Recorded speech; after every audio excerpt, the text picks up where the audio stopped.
Tapi ada satu lagi yang bukan cuma sulit, ini tuh hampir nggak masuk di akalku, yaitu memaafkan orang yang menzolimi atau berbuat jahat pada kita. I mean, come on, seriously? Dia jahat, kita tersakiti, terus kita juga yang harus memaafkan gitu? I feel like I need to disclose something before starting this monologue. Kalau biasanya materi monologku adalah sesuatu yang sudah pernah atau sedang aku kerjakan, khusus untuk episode ini aku hanya akan menyampaikan teorinya saja. Apa yang seharusnya aku dan kita lakukan. Karena bahkan sampai detik ini, aku pun masih sangat-sangat struggling untuk bisa mencapai ke titik itu. But nevertheless, semoga monolog ini bisa menjadi sarana pengingat dan bagian dari ikhtiar kita terutama aku untuk terus berusaha menjadi hambanya yang jauh lebih baik lagi. Kalau dulu aku pikir minta maaf atas kesalahanku itu adalah sesuatu yang sulit, ternyata minta maaf atas sesuatu yang bukan menjadi kesalahanku itu lebih sulit. Tapi ada satu lagi yang bukan cuma sulit, ini tuh hampir nggak masuk di akalku. Yaitu memaafkan orang yang menzolimi atau berbuat jahat pada kita. I mean, come on. Seriously? Dia jahat, kita tersakiti. Terus kita juga yang harus memaafkan gitu? Dia minta maaf aja rasanya tuh kadang. Nggak ikhlas tuh dia minta maafnya, cuma sambil lalu doang gitu. Apalagi memaafkan orang yang entah dia pura-pura nggak tahu atau emang sebebal itu merasa bahwa semua yang dia lakukan itu udah pasti selalu benar. Kita nggak ngebales kelakuan dia aja udah baik banget kan ya. Nah, ini disuruh memaafkan. Oh, nggak bisa. Nanti yang ada dia bakal makin ngelunjak, kita makin diinjak, dan kita dilihat sebagai orang yang nggak punya harga diri atau pecundang. Oke oke, mari kita baca ta'awuz dulu ya, supaya bisikan-bisikan syaiton tadi bisa hempas jauh-jauh. Tenang, aku juga bukan orang yang bisa langsung menerima konsep memaafkan orang yang menzolimi kita ini dengan mudah kok. So as usual, I will share my thinking process up to the point where I can finally accept this concept and promise myself to try my very best to walk the talk atau mencoba sedaya upaya untuk setidaknya berusaha mempraktekkan teorinya. Sebenarnya aku tuh udah lama loh bisa memaafkan orang yang menyakiti aku. Tapi pakai rumusku sendiri. Yang ternyata zong alias nol besar. Alias aku halu aja. Udah maafin mereka padahal mah belum. Jauh panggang dari api lah pokoknya. Rumusku nih ya, aku udah maafin orang yang pernah nyakitin aku itu kalau aku nggak membalas perbuatan dia dan memilih untuk menyerahkan semuanya pada karma. Ya, aku dulu percaya sama yang namanya karma. Jadi habis aku nggak membalas, aku tinggal gelar tikar dan makan popcorn sambil nunggu dia kena musibah. When that happened, rasanya tuh puas banget gitu. Tak kapok-kapokin sampai entek pokoknya. Tapi lama-lama aku pikir-pikir lagi, kok aku parah banget ya ngapok-ngapoin orang yang sedang ditimpa musibah. Bersenang-senang di atas penderitaan orang lain gitu. Rasanya kayak dosa loh. Ya emang dosa sih. Syekh Salim bin Aid al-Hilali berkata, musibah yang menimpa hamba boleh jadi sebagai hukuman dan ujian. Hal itu bisa jadi sebagai penebus dosa dan mengangkat derajat. Sehingga jika ada yang gembira atas musibah orang lain, maka tidaklah layak. Karena manusia bisa saja berbuat dosa dan salah. Lantas ia mendapatkan musibah lantaran kesalahannya tersebut. Siapa yang menjamin dirinya sendiri bisa selamat dari dosa? Kitab Bahjatun Nadzirin, Syarah Riyadhus Shalihin jilid 3 halaman 90. Jadi rumusnya aku ganti. Aku udah maafin orang yang pernah nyakitin aku itu kalau aku udah nggak peduli lagi sama keadaan dia. Mau dia bahagia kek, mau dia susah kek, bodo amat. Gak ngefek apa-apa lagi di aku. Mau dia kaya raya, aku gak peduli. Mau dia jatuh miskin, aku juga gak peduli. Dan inilah yang aku pegang sampai beberapa minggu terakhir ini. Menurutku udah yang paling oke lah ya. At least aku nggak happy kalau tahu dia hidupnya susah kan. I just don't care. Tapi terus aku mikir lagi, kayaknya masih ada yang salah deh. Bukankah sebagai muslim yang baik seharusnya kita bisa bahagia ketika melihat orang lain bahagia dan bersedih atau berempati ketika mereka ditimpa musibah. Jadi gimana sih benernya indikator memaafkan itu? Yang bener-bener ikhlas ya, yang bisa membuahkan pahala. Ada 3 kisah yang terngiang-ngiang di kepalaku saat aku mulai mempertanyakan tentang hal ini. Kisah pertama yang paling gak akan pernah bisa aku lupakan adalah saat Rasulullah Shallallahu Alaihi Wasallam berdakwah di Bukit Taif. Yang seperti kita semua tahu, usaha beliau berakhir dengan orang-orang Taif yang berderet mengusir beliau Shallallahu Alaihi Wasallam dan Zaid bin Harithah sambil melempari dengan batu, hingga mengakibatkan luka-luka pada tubuh Rasulullah Shallallahu Alaihi Wasallam. Beliau pun pulang kembali ke Mekah dengan penuh kesedihan. Lalu di suatu tempat bernama Qarn at-Sa'lib, malaikat Jibril berseru, "Sesungguhnya Allah Azza wa Jalla telah mendengar perkataan kaummu kepadamu dan penolakan mereka terhadapmu. Dan Allah Azza wa Jalla telah mengirimkan malaikat penjaga gunung untuk engkau perintahkan melakukan apa saja yang engkau mau atas mereka." Malaikat penjaga gunung memanggilku, mengucapkan salam lalu berkata, "Wahai Muhammad, jika engkau mau, aku bisa menimpakan Al-Akhsyabain, yaitu dua gunung besar yang ada di kanan kiri Masjidil Haram." Lalu apa jawaban Rasulullah Shallallahu Alaihi Wasallam? Tidak, namun aku berharap supaya Allah melahirkan dari anak keturunan mereka ada orang-orang yang beribadah kepada Allah semata, tidak mempersekutukannya dengan apapun jua.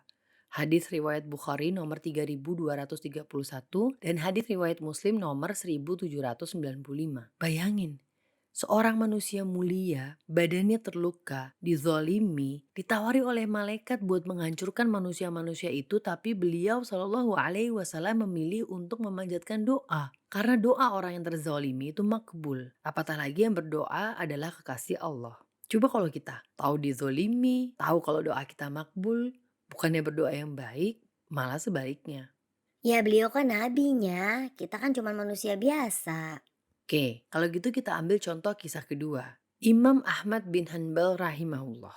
Quick recap aja ya buat yang mungkin belum tahu kisahnya. Beliau ini salah satu ulama klasik yang sangat terkenal. Qadarullah beliau hidup pada masa pemerintahan yang zolim. Sehingga ketika beliau menolak untuk mengatakan bahwa Al-Quran adalah makhluk, beliau pun disiksa dengan siksaan yang amat sangat pedih, yaitu dicambuk berkali-kali. Bukan cuma sekali atau dua ya, tapi berkali-kali, sampai bahkan di tengah hukum cambukan tersebut beliau pingsan karena tubuhnya sudah tidak lagi bisa menahan pedih dan sakit. Setelah semua ujian tersebut berlalu dan Imam Ahmad sampai pada akhir hidupnya, seorang laki-laki yang rupanya adalah Algojo yang pernah mencambuk beliau dulu menangis dan meminta maaf padanya. Maka Imam Ahmad pun memaafkan dan memohonkan ampun agar Allah memaafkan Algojo tersebut.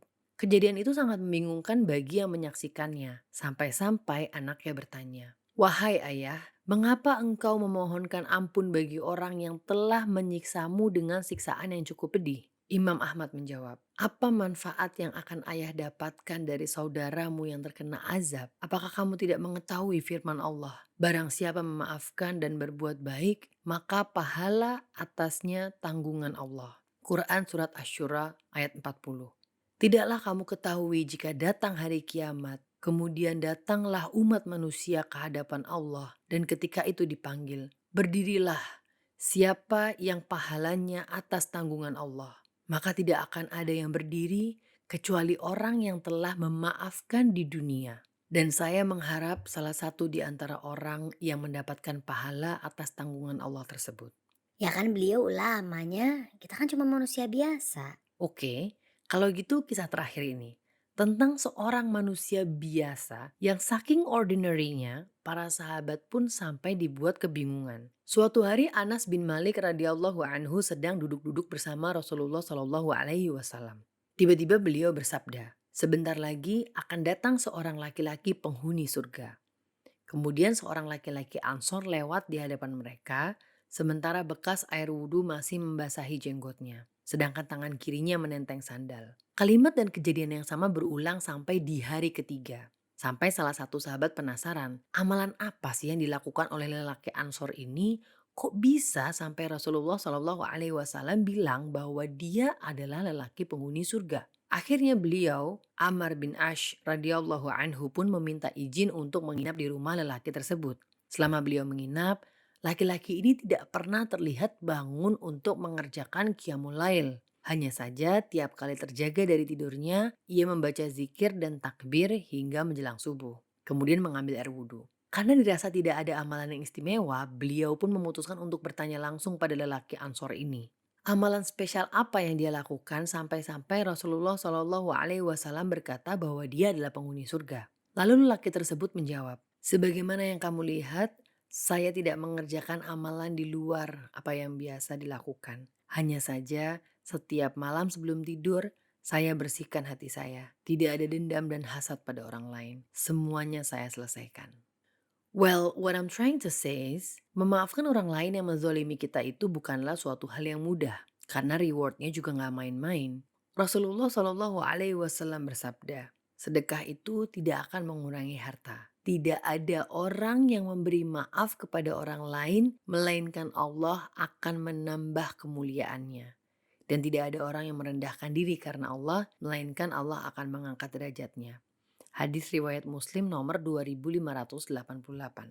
Kita tidak akan kekurangan apapun, harga diri, wibawa, dan lain-lain saat memaafkan orang yang telah atau tengah menzolimi kita. Justru malah Allah yang akan menambah kemuliaan kita. Society bilang, memaafkan orang lain itu untuk meraih kebahagiaan dan ketenangan jiwa kita sendiri. I agree. Tapi kadang kebahagiaan dan ketenangan itu terasa sulit dicapai kalau tujuannya hanya sebatas duniawi. Tapi maafkanlah orang yang menyakiti kita dengan hanya mengharap pahala dan ampunan dari Allah. Dan hendaklah mereka memaafkan dan berlapang dada. Apakah kamu tidak ingin bahwa Allah mengampunimu? Dan Allah adalah maha pengampun lagi maha penyayang. Quran Surat An-Nur ayat 22. Aku bertanya tentang konsep memaafkan ini pada Ustadz Fauzi Hafizahullah. Beliau pun menjawab dengan sebuah kesimpulan yang cukup mudah untuk dipahami. Tingkat memaafkan yang paling rendah itu adalah yang dia tidak membalas dengan ucapan atau perbuatan walaupun dalam hati ingin membalasnya. Hati masih diliputi kekesalan. Tingkatan yang lebih tinggi darinya adalah apabila ia memaafkan lahir dan batin serta tidak menginginkan untuk mengambil pahala darinya di akhirat. Akan tetapi ia ingin mendapatkan pahala tambahan di akhirat dengan memiliki sifat memaafkan itu tadi. Oh iya, hampir lupa. Tentang memaafkan mantan. Ini agak special case soalnya dan sering banget dijadikan celah. Ustadz Fauzi juga pernah berpesan, indikator memaafkan mantan itu sebetulnya sama dengan yang udah aku share tadi. Tapi ada yang harus di bold, full caps lock, dan underline. Bukan berarti setelah kita memaafkan terus bisa mengatasnamakan menjalin silaturahmi dengan bermudah-mudah chattingan, ngobrol, ngalor ngidul. Hukum asal interaksi dengan lawan jenis harus tetap diaplikasikan. Tidak ada komunikasi kecuali ada uzur syar'i. Itu pun cukup pendek-pendek aja sesuai kebutuhan urusan pekerjaan misalnya. Gak usah pakai panggilan spesial atau emoticon macam-macam. Allahu yahdi.